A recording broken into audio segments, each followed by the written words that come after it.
Kahit nga maulan na ang panahon, ay sobrang init pa din guys, no?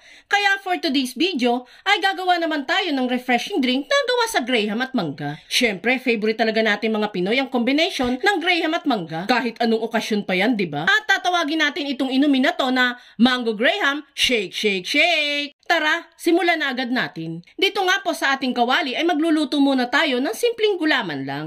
Bale, maglalagay lang tayo dyan ng 1 litrong tubig. Then, saka natin ilagay itong isang sachet ng powdered gulaman. Mas masarap kasi itong Mango Graham Shake, Shake, Shake natin kung may mangunguya-nguya tayong gulaman dito. Pero pwede nyo naman pong dagdagan itong gulaman guys kung sakaling mabibitin kayo. Iset na natin ang apoy dito sa high heat para mas madaling uminit. Kailangan lang naman nating painitin itong mixture guys. Basta magkaroon na yan ng paunti-unting usok, ay good to go na po iyan. Pwede na po natin yung hanguin at isalin sa mga napili nating lagayan. Sinala ko na din po pala yung gulaman natin dyan guys dahil may mga namuo kasing gulaman dyan. Set aside lang muna natin yan hanggang sa tuluyan na itong tumigas at magset. Dito naman tayo sa mga nabili nating mangga. Medyo mura-mura na po itong nabili kong mangga guys. 60 pesos 1 kilo ko lang kasi ito nabili.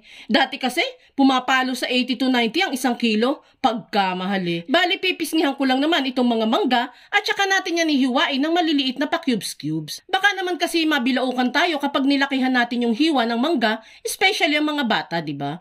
After nga nating mahiwa-hiwa itong mga mangga, ay dito naman tayo sa graham crackers. Bali, 2 pack ng graham crackers yung binili natin dito. Stock lang namin to sa bahay, guys, kaya graham cracker na lang ang ginamit ko dito. Ang pinakamagandang gamitin nyo po dito is crushed graham. Hindi na po kasi kayo magdudurog pa kapag yun ang ginamit natin. Pero since para magamit nga tong stock namin, kaya magtsatsaga na lang ako magdurog ng graham. Dudurog-durogin ko lang yan hanggang sa wala ng buo-buong graham crackers dito. Yan guys, pwede na siguro to.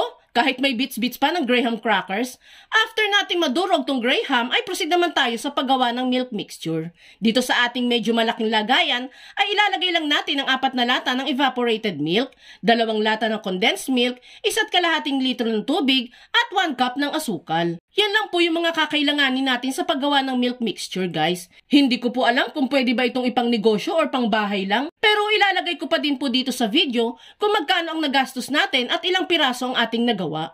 Kayo na lamang po ang bahalang humusga kung pambenta ba ito or hindi. Comment nyo na lamang po sa comment section natin guys ang opinion ninyo. Para naman po magka-idea ang iba nating taga-subaybay sa comment ninyo. After nga nating mapaghalo-halo itong milk mixture, syempre titikman natin yan kung kulang ba sa tamis or sobrang tamis naman.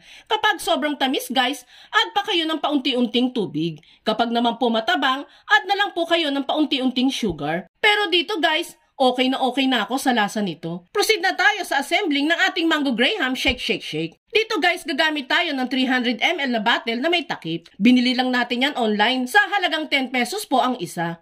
Iba't iba ang variation nito pagdating sa sukat. Kayo na lamang po ang bahalang pumili ng botelya na gagamitin ninyo. Super dali lang naman ang pag-assemble nitong Mango Graham Shake, Shake, Shake natin guys. Lagay lang natin yung dinurog nating graham, then saka isunod ang mangga, then saka ilagay ang gulaman. Medyo tatansyahin nyo na lamang po ang paglalagay para mas madami tayong malagyang botelya. Sa una guys, pa isa-isang kutsara lang ang ilagay. Tapos saka na lang ulit lagyan kapag may natira pang ingredient. At kung hanggang ngayon ay nanonood ka pa, ibig sabihin yan ay natatakam ka sa ating Mango Graham Shake, Shake, Shake. Kung sakali pong magugustuhan mo ito, pwede po bang pusuan mo naman ang video natin? At mag-comment ka na din po kung okay ba itong pang negosyo or hindi. Maraming salamat po! Dito guys, natapos na tayo sa paglalagay ng grahams, mangga at gulaman. At this point ay pwede na tayong maglagay ng milk mixture kada botelya. At habang nagsasalin tayo dyan ng milk mixture, ay heto na nga po pala ang listahan ng aking mga nagastos para sa reseping ito. Take note guys na iba't iba ang presyo ng bawat ingredients natin kada lugar, kaya hindi po magiging magkakaparehas ang ating costing. Pero at least may reference na po kayo kung magkano ba ang magagastos at kung pwede po ba itong pambenta or hindi. Ang medyo pricey lang naman po dito is yung bottle mismo natin. Kung may mahahanapan naman po kayo na mas mura, much better po iyon. Yan guys, natapos na tayo sa pagsasali ng ating mga ingredients dito sa botelya. Bali nakagawa po pala tayo dito ng 21 pieces na Mango Graham Shake, Shake, Shake. Medyo madami-dami na din guys, di ba? Kaya nga po pala natin ito tinawag na Mango Graham Shake, Shake, Shake is dahil need mo pa talaga itong kalug-kalugin bago inumin. Tulad niya no, kinakalug-kalug ko muna para ma-mix na maigi yung mga ingredients sa loob. Pero kahit nakamix na yan guys at ipasok mo na sa ref, pwede mag-settle sa ilalim yung graham sa loob. Kaya sa tuwing iinumin nyo po ito, kailangan mo nang i-shake-shake bago i-consume. Sa shelf life naman, Di ko pa po sure kung hanggang ilang araw or linggo ito tatagal. First time ko lang po kasing gawin ito.